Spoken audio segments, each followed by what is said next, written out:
Oh, and welcome to Glasgow Rangers Nation with me, your host, Owen. Guys, thank you so much for choosing to watch another video here on Glasgow Rangers Nation. Please remember to hit that sub, ring that notification, and give this video a like, guys. It does help with the YouTube algorithm. First of all, I want to say a massive, huge congratulations to Scotland last night on a phenomenal performance and result against the 10th best team in the world, Spain, beating them 2-0. I think the final score was at Hampden Park. A fantastic performance from Scotland. So well done, Scotland. Great performance. But let's talk about Rangers. Let's talk about some news, obviously, around the club. Obviously, now the international break hopefully coming to an end, and obviously we're moving towards the game on Saturday, guys. Come back, obviously, to Glasgow Rangers Nation Thursday night, 7:05. We've got Kashmir Lewis from a Dundee United fan coming on to do a crossover pod. Talk about Dundee United, obviously to preview the game against the Tangerines at Ibrox on Saturday. And obviously then Friday night, you get a double whammy this week. You've got myself, and both pods are hosted by myself and Victoria Searle. So we'll be talking to the president of NASA, Gary, all about NASA, about his views on Rangers, about the NASA convention. So it'll be a great podcast, two great podcasts coming up. So please come back and check those two podcasts out. They will be fantastic. I promise you that. But you know what makes them even better, guys? What makes them even better is when you join in the live chat. We get your thoughts, your comments, and your questions. That's what makes them spot on. Anyway, let's talk about a few news stories around a few different things that are going on around Glasgow Rangers at this moment in time. We're going to talk a little bit about Joe Arribo. Yes, former Rangers player, but he has had a message. He's delivered a message to Ryan Kent and Alfredo Morelos about the perils of moving away from Glasgow and away from Rangers. We're also going to talk about Glenn Kamara, who's been linked with a move away from the club. A number of newspapers are reporting that. And we're also going to talk about the incident that happened in the Rangers women's game against Celtic Women, the alleged incident, obviously, that occurred, that has been investigated by the SFA and Police Scotland. Let's talk about this young man first of all, Joe Arribo. Joe Arribo was a fantastic player whilst he was here at Rangers, wasn't he? Absolute super player. You know, once he settled in, his skills. He had the skill, he had the talent, he had the ability. Chipped in with some goals. Was as part of that 55 season. Did a sterling job up front in the Europa League. Finally, even though he's not a natural striker when Rangers had no strikers. So Joe Arribo, we were sad to lose him. We've obviously got a good amount of cash for him. But obviously he has been speaking about the perils of leaving Rangers. Now, obviously he joined Premier League Southampton and has since Ralph Hasenhüttl, and the guy's name was since he was sacked, Arribo has struggled to make the first team and gets first team minutes. Now, Arribo is a Nigerian international and is only 26 years old still. And like I said, he moved for around about, I think it was £10 million to Southampton in the summer. That was definitely the figure that was reported. But he's yet to play a Premier League game for Southampton under the new manager. Since the sacking of Hasenhüttl, or I can't remember what he's called now, Arribo is on his third manager at Southampton. They really are a crisis club, and they are rooted to the bottom of the Premier League. Ruben Sellers, who is their new Spanish manager, does not appear to fancy Arribo and is not using him at all. And that's despite the fact, obviously, Southampton continue to struggle, and Arribo is a very skillful player. He spoke about his post-Rangers career and his opportunities at Southampton to the papers, and he said that as Ryan Kent and Alfredo Morelos were mulling over their Rangers' futures with contracts up in the summer, he said that there may be more money outside of Ibrox, but he says rarely is a player capable of reaching the same or bigger heights when they move on.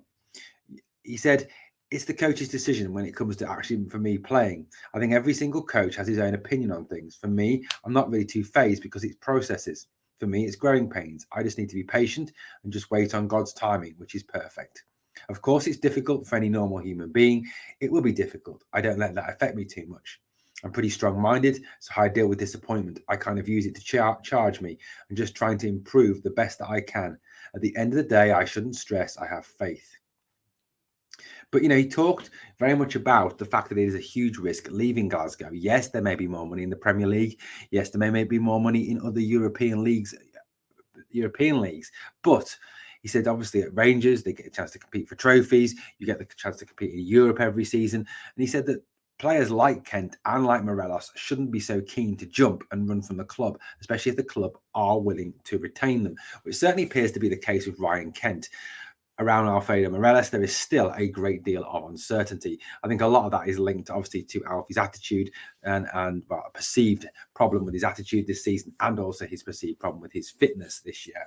But certainly interesting comments indeed from Joe Arribo. And I think Arribo is right. The fact that Glasgow Rangers are a huge club. They are a massive, massive club, most successful club in football.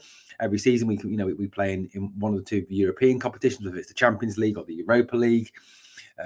You've got a chance to bring home silverware every season. You play in front of huge, massive crowds. You have the Old Firm games to look forward to.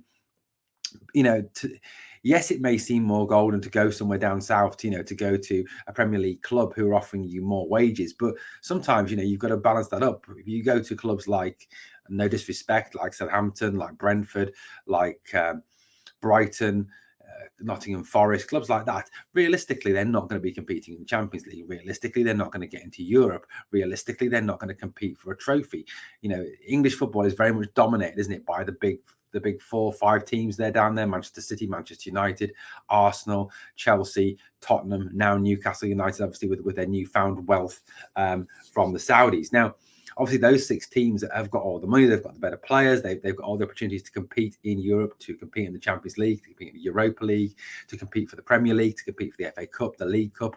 And teams outside of that top 6 really do struggle to compete. So Arribo is 100% correct. If you've got the opportunity to play for Rangers, you've got the opportunity to play in front of, like I said, in a massive crowd, massive stadium, European football every year.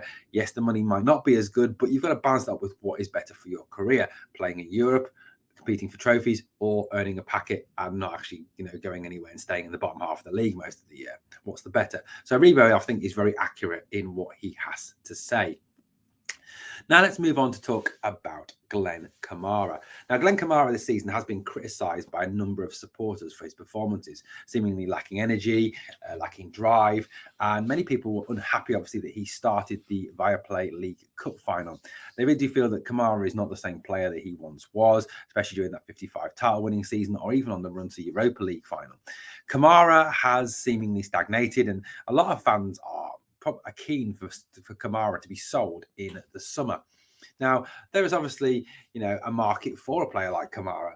Kamara was very, very cheap when Rangers signed him, and obviously any amount of money that they bring in would be a huge profit for the club, and would obviously aid them for any transfer business they would aim to do. In addition to that, obviously, it would free up any wages that Kamara has been paid to be able to go out and develop and sign more players. As Michael Beale said in his press conference a few weeks ago, he's given 5 names to Ross Wilson. If Ross Wilson is going to be best equipped to go out and get those 5 players and possibly more, because as Michael Beale said in that press conference, there is no set number. Now, Kamara was linked with a January exit to Serie A side Salernitana, but no deal could be agreed. But Rangers, it appeared, were willing to do business. Rangers' resolve is set to be tested again this summer, apparently, for the Finland International, as French Ligue 1 club Nantes apparently are interested in bringing Kamara to the club. Now, it seems, though, however, that Michael Beale, after his time getting to know the players, that's what he wanted, from the moment he came in, was to get to know the players, to learn their styles and get him to learn what he was looking for. Seemingly, from his comments, has no desire to let Glenn Kamara leave. This is what Michael Beale said. He said, "Glenn has got 100% of my trust. He was hugely important in my previous time here, and while he's still young, he's coming into the prime of his career." Since Beale returned to Ibrox, the 27-year-old has featured regularly in the first team and has played 14 out of 17 Scottish Premier League games, whilst, like we said, starting the Viaplay League Cup final. Now, Kamara is also on £21,000 a week, which obviously is a considerable amount of money. He averages 1.8 interceptions per 90 minutes, and this places him in the 96th percentile compared to other midfielders. He is also ranked in the 85th percentile for aerial challenges as well. Now, it appears that Beale has faith in Kamara, and like he said, Kamara was hugely influential for him during his first spell at Rangers, when he was working under Steven Gerrard. So it appears to me that Beale has no desire to sell Glenn Kamara, and that Kamara will still be here this season, which is much probably to the annoyance of a number of Rangers fans. Rangers fans, I'd love to get your opinion. Would you sell Glenn Kamara if an offer came in? Or do you think, given that Michael Beale has the utmost faith in him, that he is going nowhere this summer and Glenn Kamara will still be a Rangers player this time next year? Well, the final story I want to cover with you today is the alleged incident that occurred during the Celtic women versus Rangers women game or firm match, which ended 1-1. Rangers led 1-0 for a large period of that game, and Celtic got a last-minute equaliser, a lucky last-minute equaliser. Fran Alonso, the Celtic manager, women's manager, celebrated wildly on the touchlines and apparently was verbally abused by Rangers coaching staff. Well, allegedly. This is all allegedly, of course. Now, after the game was concluded, it appeared that Rangers women's assistant manager, Craig McPherson, allegedly headbutted Fran Alonso from behind as the two teams shook hands. Rangers women's manager Malky Thompson refused to be drawn on this and said that he hadn't seen anything. So whilst he hadn't seen anything, he was not prepared to comment. It appeared also that the SFA and Police Scotland are now investigating the incident to try and find out if there are any truth in the allegations that have been made against McPherson and whether or not he did headbutt Celtic women's manager Fran Alonso. This is the incident that occurred.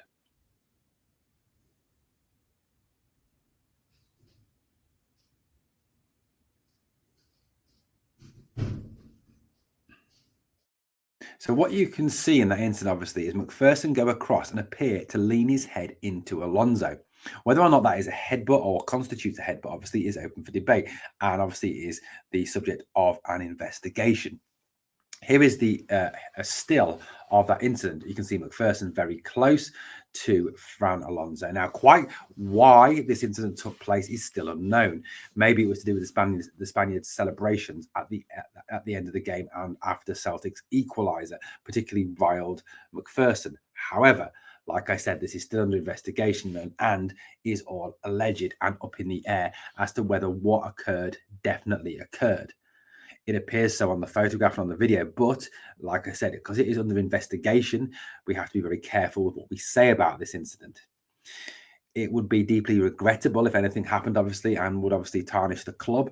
You know, as Rangers obviously are a club that pride itself on its behaviour, on its good standing in the community, on its ability to represent fair play. So we're obviously going to leave this investigation to the SFA and also to the Women's Premier League as well as Police Scotland. And we hope that any investigation comes to a swift conclusion and that justice is done either way, no matter what occurred. You know, like I said, that obviously is an incident that is very, very controversial, shall we say. That's the best word, controversial.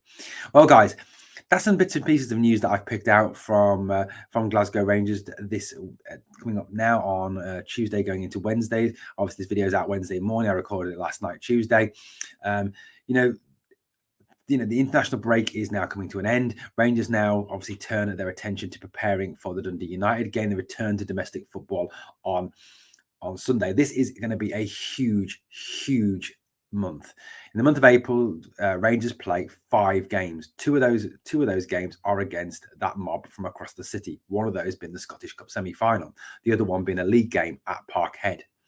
Now, this Saturday, obviously, we welcome Dundee United to Ibrox before travelling to Parkhead to play Celtic next weekend in what is going to be a season-defining game. Certainly, Rangers will aim to finish the season on a high note by winning those last 3 Old Firm games to lay down a marker to Celtic and give them that bloody nose that I've repeatedly talked about and send the signal to Celtic that this Rangers team is serious, this manager is serious, and this team are going to fight with them all the way to the end this season and will be in a position to challenge them next season, especially after a season of revamping the playing squad. But it's going to be a huge month, a massive month. 4 league games, 1 cup game. Massive, huge month. 12 points from 12 is an absolute must from Rangers. 4 wins is what we require. with the trip to Pittodrie coming up as well. Yes, Aberdeen aren't as good this season, and the rest of the Premier League is weak. Aberdeen are in 4th place, and any trip to Pittodrie always has its own risks, but it is a game that we should be winning. And certainly under Michael Beale, with the style of football and the type of football that we have been playing and the way the players seem to have been lifted by the arrival of Michael Beale, there certainly seems a good opportunity that Rangers can have 5 positive results in the month of April. Certainly we would like to be sitting here at the end of April talking about the fact that Rangers have won 5 games. Had we done that, of course, that would mean that we were in the Scottish Cup final. Well, guys, thank you so much for choosing to watch another episode of Glasgow Rangers Nation. Guys, remember to come back daily for keep checking all the daily news that we bring out every single day. A video about the club, about the news, about what's going on, about transfer links, about news coming out of the club, about everything to do with Glasgow Rangers. And the only way you can make sure you never miss out is by hitting the sub, ringing the notification bell, and give the video a like, guys. It does help out. And like I said, this week we're going to hit you with 2 quality podcasts coming up. Obviously, Thursday night, we have got the crossover with Dundee United, with Kashmir Lewis, Dundee United fan, coming on to talk to us about that game. And of course, that podcast will be with my co-host, the fantastic, the amazing, the brilliant Victoria Searle. And then on Friday, Victoria and I will be back with the president of NARSA, Gary, to discuss NARSA, to discuss Rangers, to discuss the NARSA convention. And that is all coming up now. They are all scheduled. They are all on YouTube. If you want to watch them, all you've got to do is hit that reminder and hit that notify me button, and you will be reminded when Glasgow Rangers Nation goes live. And we would love to have you in the live chat with your thoughts, comments, and questions about Glasgow Rangers, about the forthcoming game on Saturday, and also about NARSA and supporters associations. If you're part of a supporters association around the world, we'd love to hear from you here on Glasgow Rangers Nation. Guys, all the contact information for the channel is scrolling on the bottom of that screen and will be on the end credits if you watch them. Thank you so much for watching Glasgow Rangers Nation. I'll be back to speak to you again really soon on this channel. Victoria will be back to speak to you soon on this channel. Guys, keep watching. Hit that sub.